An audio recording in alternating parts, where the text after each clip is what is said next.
प्यारे विद्यार्थियों, मैं Sunil Meena, assistant professor, government college Bundi. मेरे अब तक 3 वीडियो आ चुके हैं। ये मेरा चौथा वीडियो है जो कि BSc part second year electronics की यूनिट फर्स्ट का है। हमने अब तक जो कि पाश या लूप विश्लेषण है इसके बारे में पहले देख चुके हैं। अब इसके आगे जो आता है यह आपको स्लाइड इसलिए दिखा रहे हैं कि आपको थोड़ा ताजा हो जाए। परिचालन बिंदु तथा आंतरिक प्रतिबाधाएं, driving point and impedance transfer impedance.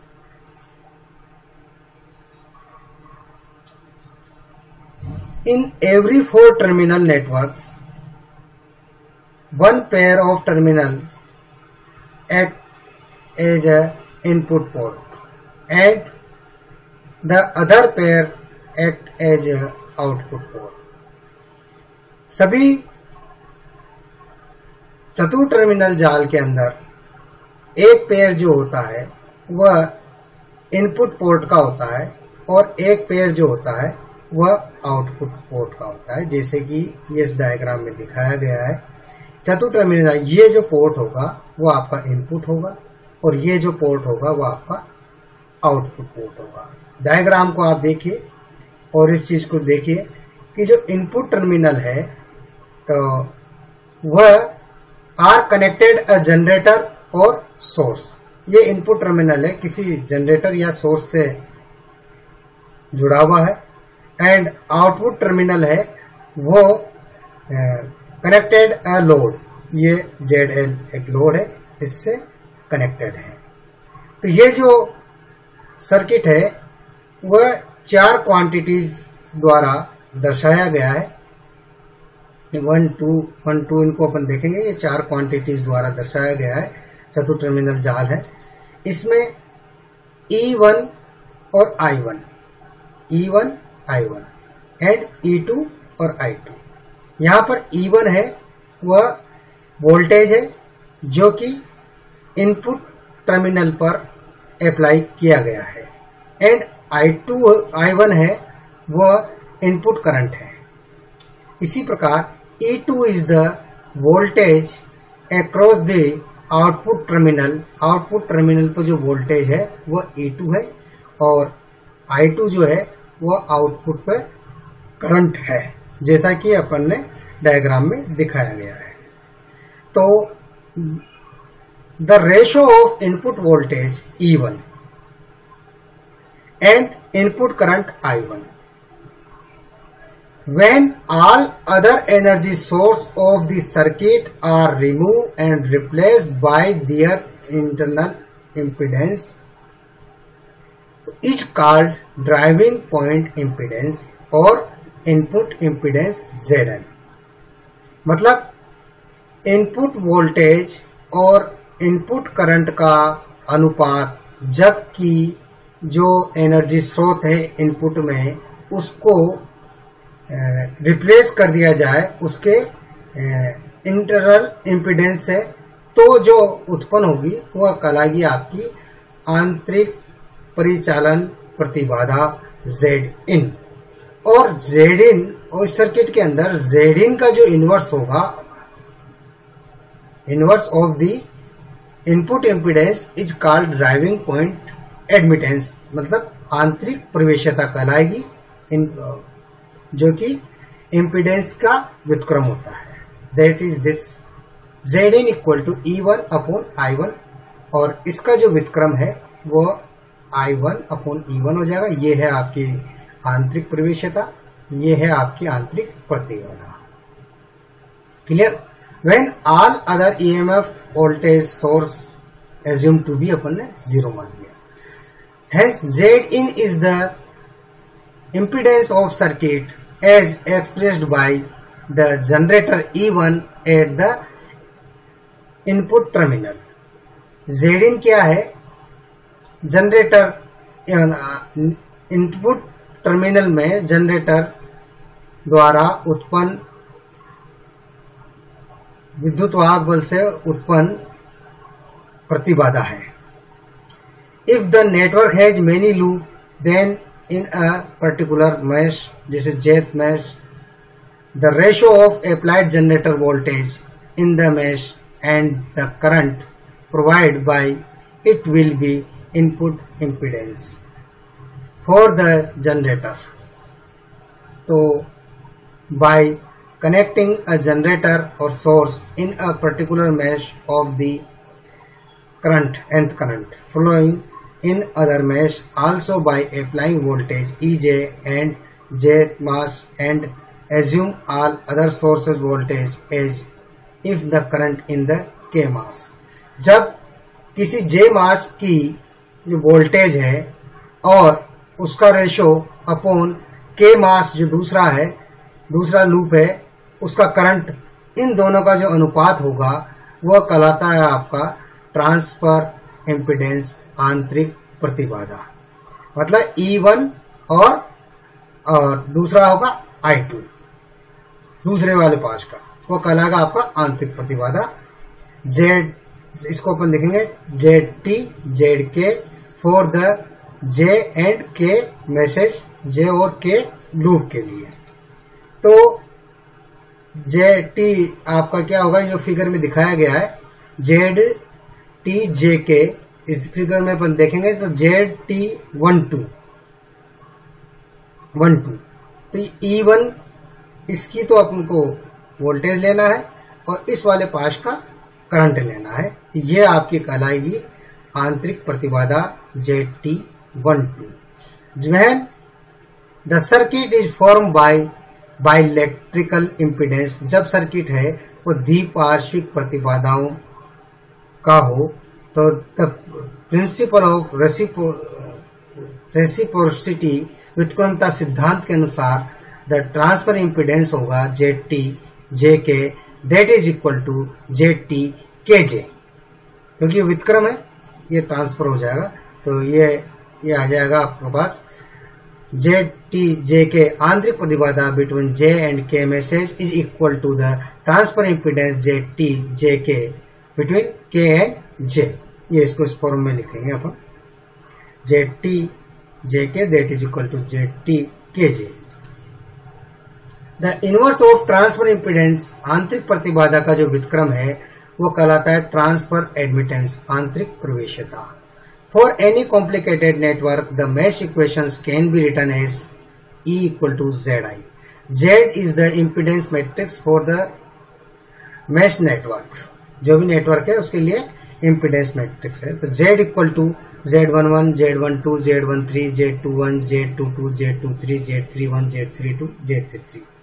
The voltage matrix E and current matrix I are column matrix. For any term as R और S, ध्यान से देखना इसको, R और S, R तो रो है, S कॉलम है, of a determinant the cofactor is also a determinant, किसी डिटर्मिनेंट है उसका कोफैक्टर भी क्या होगा, डिटर्मिनेंट होगा। Whose order is 1 less than the order of original determinant, जिसका की क्रम होगा वो ओरिजिनल डिटर्मिनेंट से एक कम होगा। दिस इज ऑब्टेन बाय, इसको अपन कोफैक्टर को कैसे प्राप्त करेंगे, removing the rth R row and S column for the original determinant. For example of the determinant delta of the above mention impedance matrix the cofactor delta 11। For example के लिए अपन देखते हैं कि जो अपन को जो दिया गया जो डिटर्मिनेंट है उसका एक कोफैक्टर अपन डेल्टा 11 प्राप्त करना है। तो delta 11 term will be obtain by removing first row and column. तो इसको अपन देखें, ये देखिए आप, फर्स्ट रो और फर्स्ट कॉलम को रिमूव करो, ये जो बचेगा आपका वह डेल्टा 11 होगा। Z22, Z23, Z32, Z33, यहाँ पर ये डेल्टा 11 है, ध्यान देना, ये डेल्टा 11 है। सिमिलर डेल्टा 12 क्या होगा, फर्स्ट रो आपको रिमूव करनी है और सेकंड कॉलम रिमूव करना है। तो आप फर्स्ट रो रिमूव करें, सेकंड, फर्स्ट रो तो ये हो गई, फर्स्ट रो रिमूव करें सेकंड कॉलम ये रिमूव करें, फिर आपके पास Z21 बचेगा, Z23 बचेगा, Z31 बचेगा और Z33 बचेगा। ये आपका हो जाएगा डेल्टा 1 2 कोफैक्टर। अब किसी नेटवर्क के अंदर जो ड्राइविंग प्रतिबाधा है of the R mesh, R loop की ड्राइविंग प्रतिबाधा वह will be equal to the ratio of the determinant delta Z of impedance matrix of the circuit and cofactor delta RR। जो किसी भी नेटवर्क की परिचालन बिंदुज प्रतिबाधा वह क्या होगी, delta Z upon delta RR, जो कि आपका कोफैक्टर होगा। उनका जो अनुपात होगा वह आपका आंतरिक परिचालन प्रतिबाधा कहलाएगी, delta R in delta Z upon delta RR। In the same way, इसी प्रकार जो ट्रांसफर इम्पीडेंस है, ट्रांसफर इम्पीडेंस जो ZT JK between J and kth mesh will be equal to the ratio of determinant delta Z और impedance matrix cofactor delta JK, और ये multiply by -1 J plus K से इसको multiply कर देंगे अपन। ये इसका ट्रांसफर इम्पीडेंस कहलाता है। ये कहलाएगा आपका इसका ट्रांसफर इम्पीडेंस। इसको अपन ZT JK that is equal to delta Z upon delta JK, ये मल्टीप्लाई -1 J प्लस K से मल्टीप्लाई हो रहा है, ये ट्रांसफर इम्पीडेंस कहलाएगा। अब इसको अपन देखते हैं आगे। ये एक आपको एक सर्किट दिया हुआ है जो कि अपन ने पहले भी बना रखा है इस सर्किट को। इस सर्किट के अंदर Z1 ये प्रतिबाधा है, Z3 प्रतिबाधा है और Z2 भी प्रतिबाधा या लोड है, और ये आपका सोर्स है, और यहाँ पर E इसका विद्युत वाहक बैटरी वोल्टेज है। तो इस फर्स्ट पास लूप विश्लेषण अपन ने देखा है, उससे अपन इसकी इक्वेशंस देखते हैं। तो ये आपके पास आ जाएगी, धारा की दिशा में अपन चलेंगे, I1 Z1 plus I1 minus I2 Z3 that is equal to, या माइनस E आएगा, पक्षांतरण कर देंगे, इक्वल टू E के बराबर जाएगा। इस चीज को अपन सरल करते हैं तो ये आपके पास Z1 plus Z3 I1 common minus Z3 I2 आ जाएगा। और सेकेंड लूप के लिए अपन देखें, ये सेकेंड लूप Z2 I2, इधर चलेंगे Z2 ZL, और ये आपका आ जाएगा I2 minus I1 Z3 equal to 0। इसको सरल करने पर आपके पास minus Z3 I1 plus Z2 Z3 plus ZL I2 होगा। इस इक्वेशन को मैट्रिक्स के फॉर्म में रखें तो E0 that is equal to ये डिटर्मिनेंट, और ये आपका Z1 Z3 minus Z3 minus Z3, और ये Z1 Z2 Z3 ZL, और ये I1 I2। So that delta Z that is ये हो गया। इसको अपन ने इसको सरल करा, तो सरल करा तो इसके बाद में ये इससे मल्टीप्लिकेशन होगा, और फिर विद माइनस साइन ये आपका इससे मल्टीप्लिकेशन होगा। तो इसको अपन ने सरल करने पर अपने पास प्राप्त हुआ Z, इसको इसको मल्टीप्लाई किया Z1 Z2 Z1 Z3, और उसको जो सरल करेंगे अपने पास तो ये आपको ये चीज प्राप्त होगी।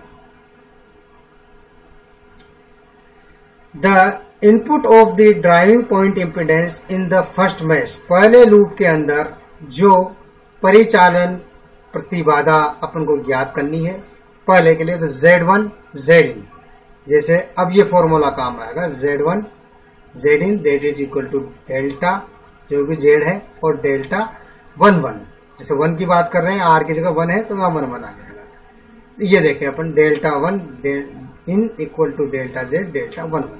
अब डेल्टा 1 1 क्या होगा इसमें, इस वाले में अपना डेल्टा 1 होगा first row and first column हटाने के बाद में जो चीज बचेगी अपने पास ये, वो आपका डेल्टा 1 1 होगा। ठीक है, Z2 Z3 ZL क्लियर। अब अपना जो ड्राइविंग पॉइंट इंपिडेंस आएगा वो इस फॉर्मूले में डेल्टा जेड रखेंगे, ये डेल्टा जेड की वैल्यू और ये डेल्टा 1 1 की वैल्यू। इसी तरह से आंतरिक प्रतिबाधा जो होगी, प्रतिचालन प्रतिबाधा, the transfer impedance for the 1 2 के लिए अपन देखते हैं वो आपका ये होगा। इस वाले जो फैक्टर है उसको आंतरिक प्रतिबाधा में अपन ने क्या करा, delta Z 1 2 delta Z 1 2 minus 1 के ऊपर 1 प्लस 2, ये वाला फॉर्मूला अपना आंतरिक प्रतिबाधा के लिए ये काम में लिया। ठीक है, delta Z upon delta Z या जेड की जगह 1 2 आ जाएगा और डेल्टा जेड और डेल्टा 1 2 माइनस 1 1 प्लस 2। ठीक है, ये अपन ने यहाँ पे लिया। और डेल्टा 1 2 की जो ये इस वाले फैक्टर को अपन करेंगे minus 1 plus 1 with minus sign हो गया, तो माइनस का माइनस तो प्लस हो गया। और डेल्टा 1 2 है, इसकी वैल्यू अपन यहाँ से निकाले हैं इस फैक्टर से, तो ये 1 2 का मतलब हो गया आपका फर्स्ट रो और दूसरा कॉलम, बचा आपके पास Z3। तो ये आपके पास ये Z3 बचा और ये माइनस आएगा तो प्लस Z13 हो जाएगा। सो दैट अपन देखते हैं कि ट्रांसफर पॉइंट इंपिडेंस है वो ZT1 2 that is equal to, जैसा कि अपन ने बात की थी, E अपॉन I2, मतलब फर्स्ट वाले का वोल्टेज सेकंड वाले का करंट। तो ये फॉर्मूला आ गया। दैट इज इक्वल टू, इसमें वैल्यू अपन ने पुट करें, ये उससे आ जाएगी, डेल्टा Z की वैल्यू रखी और ये आपकी डेल्टा 1 2 की वैल्यू रखी, तो आपके पास में ये वैल्यू आ जाएगी, ये इसके बराबर हो गया। ठीक है, अब Z इन है अपना ये वाला Z इन, ये रहा। ठीक है, तो Z इसको अपन सरल करते हैं, इसको सरल करते हैं अपन इस वाले को, तो अपने पास ये चीज प्राप्त होती है,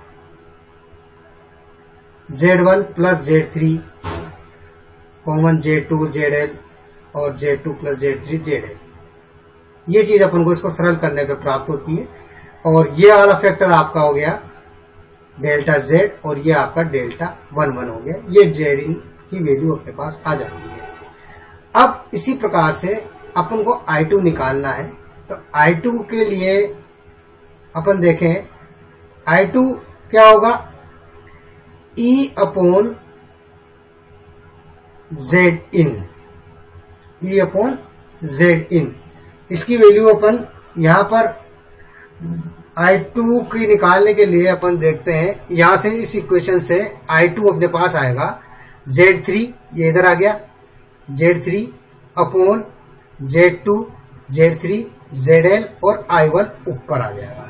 अब I1 ऊपर आएगा, ये यहाँ पे ध्यान देना, थोड़ा किताब में सीधा ही दे रखा है, मैं आपको समझा रहा हूं कि इंपॉर्टेंट चीज ये है कि यहां से अपन I2 की वैल्यू निकालेंगे। I2 इक्वल टू आपके पास आ जाएगा Z3 upon Z2 Z3 ZL और I1 का मल्टीप्लीकेशन। I1 की जगह अपन रखेंगे यहां पर E अपॉन Z इन, E अपॉन Z इन, तो ये इस वैल्यू को यहां पर रख लेंगे, यहां पर आ गया आपका E अपॉन Z इन, ये Z इन की वैल्यू आ जाएगी, बाकी ये आएगा, बाकी कैंसिल हो जाएगा। कैंसिल होने के बाद में इसमें ये फैक्टर को ऊपर नीचे से मल्टीप्लाई किया गया है और वो सब कैंसिल, ये भी कैंसिल होगा, और इसके बाद में आपके पास में सरल होने के बाद में ये फैक्टर बचेगा। जो फैक्टर आएगा वो दैट इज इक्वल टू, ये ऊपर वाला डेल्टा Z हो गया और नीचे वाला डेल्टा 1 2 हो गया। सो दैट इक्वल टू यहाँ पर ZT1 2 इक्वल टू किसके बराबर आएगा, डेल्टा Z अपॉन डेल्टा 1 2 के बराबर आएगा। Thank you. अब इसके बाद का जो है अपन अगले उसमें देखेंगे, जब तक आप इसको ध्यान से पढ़ें